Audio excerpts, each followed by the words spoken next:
Good source of energy.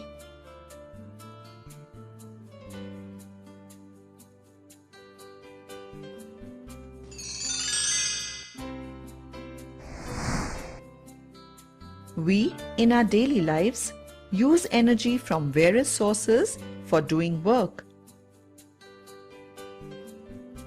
We use diesel to run our trains. We use electricity to light our street lamps.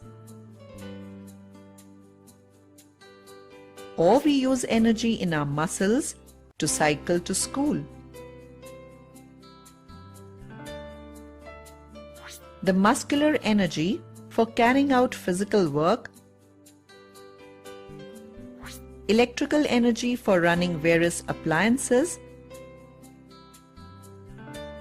chemical energy for cooking food or running a vehicle all come from some source. We need to know how do we select the source needed for obtaining the energy in its usable form. The particular source of energy or fuel we select for performing some work depends on many different factors. For example, while selecting a fuel, we would ask ourselves the following questions. 1. How much heat does it release on burning? 2. Does it produce a lot of smoke? 3. Is it easily available?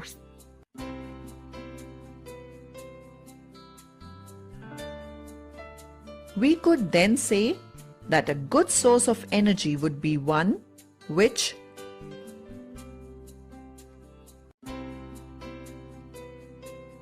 would do a large amount of work per unit volume or mass.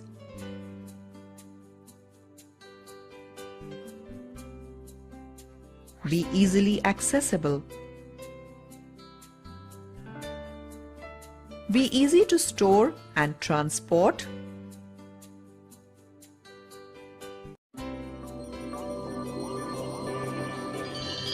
Characteristics of good fuels.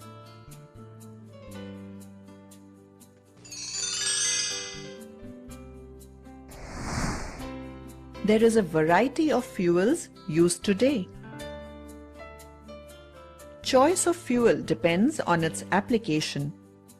For example, hair oil might not be an appropriate fuel for your kitchen stove. And likewise, methane might not be an appropriate fuel for a ship.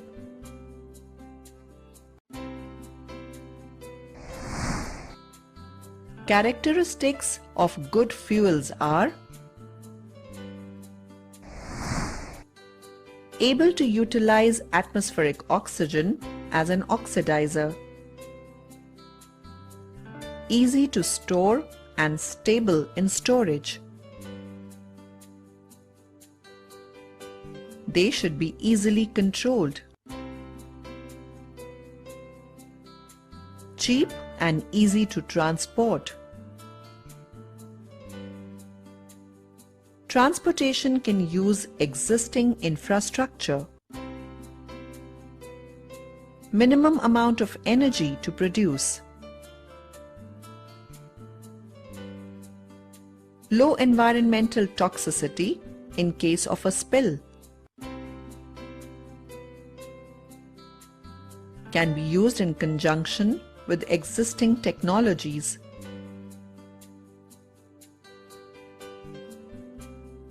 Fuel efficient in existing vehicles.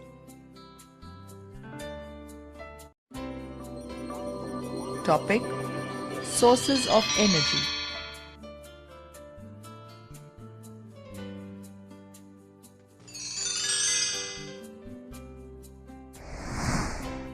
We cannot imagine the world without energy. The source of energy is important as well. There are various sources of energy available today to the mankind. On a broad sense, sources of energy can be categorized into non-renewable, and renewable. Wood, coal, oil, natural gas are some of the non-renewable sources as they cannot be renewable. These are also called the conventional sources of energy. Solar energy, energy from wind, hydro energy, geothermal energy, and energy from biomass are some of the alternate sources of energy. Wind energy can be harnessed by using windmills that can be erected at suitable locations. Hydroelectric plants make use of hydro energy. In most of the rural areas, biomass is utilized.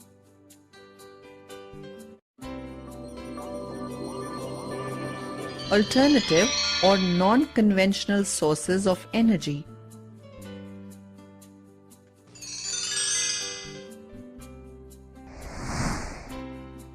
With technology in full progress, our demand for energy increases day by day. Our lifestyles have also changed. We use machines to do more and more of our tasks.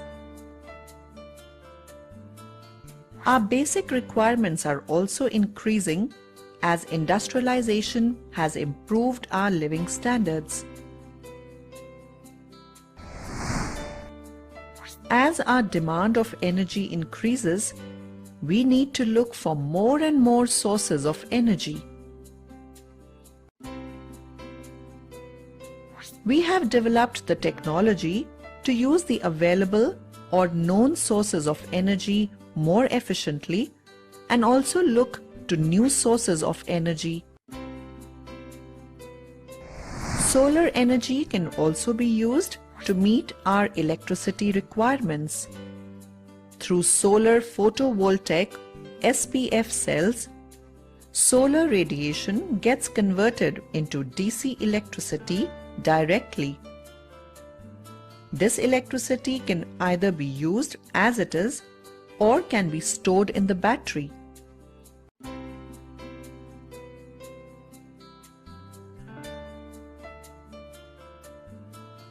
This stored electrical energy then can be used at night. SPV can be used for a number of applications such as domestic lighting, street lighting, village electrification, water pumping, railway signals. Biomass is a renewable energy resource derived from the carbonaceous waste of various human and natural activities. It is derived from numerous sources, including the byproducts from the timber industry, agricultural crops, raw material from the forest, major parts of household waste and wood.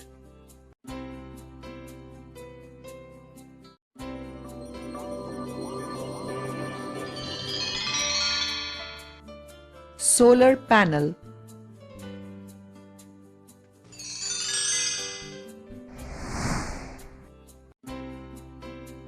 Solar energy is the nature's available source of energy.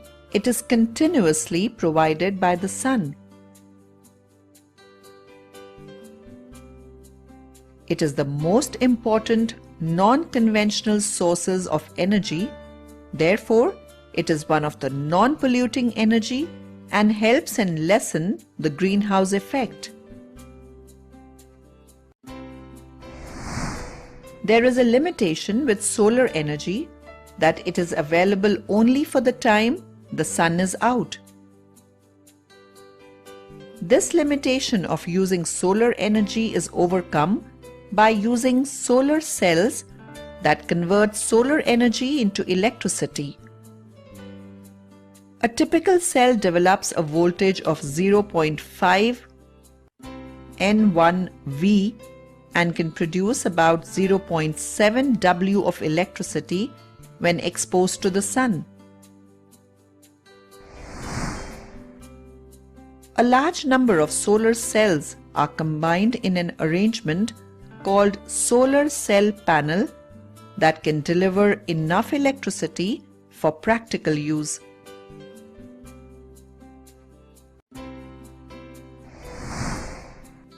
The principal advantages associated with solar cells are that they have no moving parts, require little maintenance, and work quite satisfactorily without the use of any focusing device.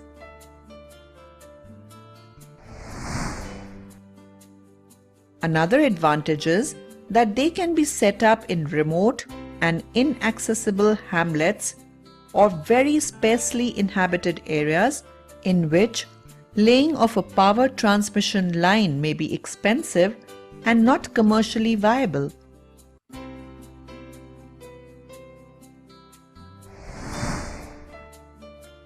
In spite of the high cost and low efficiency, solar cells are used for many scientific and technological applications.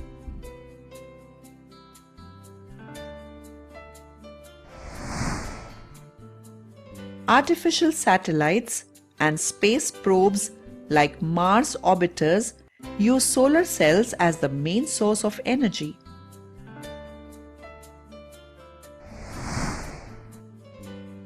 Radio or wireless transmission systems or TV relay stations in remote locations use solar cell panels. Traffic signals, calculators, and many toys are fitted with solar cells. The solar cell panels are mounted on specially designed inclined rooftops so that more solar energy is incident over it. The domestic use of solar cells is, however, limited due to its high cost.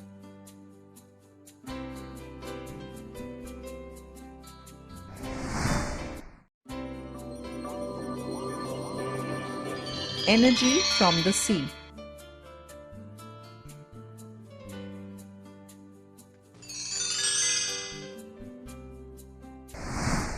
About 71% of Earth is covered by water. So it is quite known to all of us that water is a very prominent source of energy. Water not only is a basic necessity of life, but also a very important source of energy. Due to the gravitational pull of the moon on the spinning earth, the level of water in the sea rises and falls.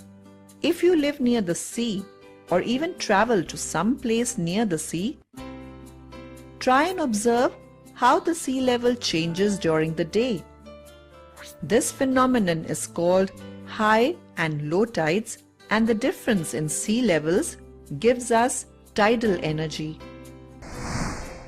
Tidal energy is harnessed by constructing a dam across a narrow opening to the sea. A turbine fixed at the opening of the dam converts tidal energy to electricity. As you can guess, the locations where such dams can be built are limited. The kinetic energy possessed by huge waves near the seashore can be trapped in a similar manner to generate electricity. The waves are generated by strong winds blowing across the sea. Wave energy would be a viable proposition only where waves are very strong. A wide variety of devices have been developed to trap wave energy for rotation of turbine and production of electricity.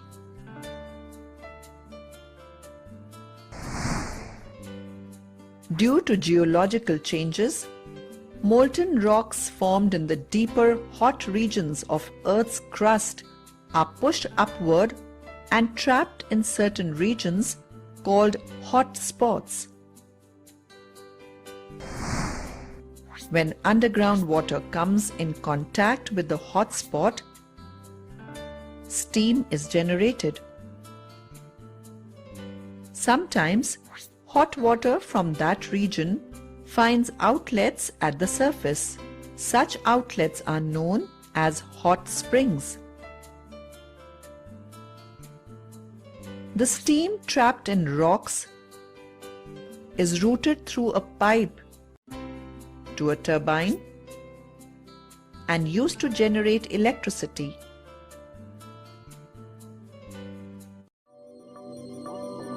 Topic: How long will an energy source last?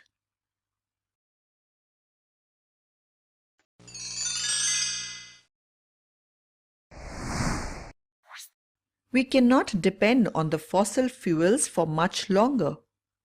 Such sources that will get depleted someday are said to be exhaustible sources or non-renewable sources of energy. On the other hand, if we manage biomass by replacing the trees we cut down for firewood, we can be assured of a constant supply of energy at a particular rate. Such energy sources that can be regenerated are called renewable sources of energy. Renewable energy is available in our natural environment in the form of sun, water bodies, winds, geothermal energy. We may end up using the fossil fuel one day, but our renewable energy source will last forever.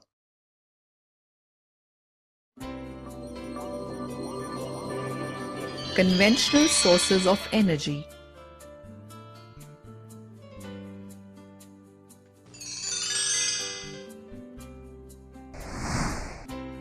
Energy allows us to do endless tasks.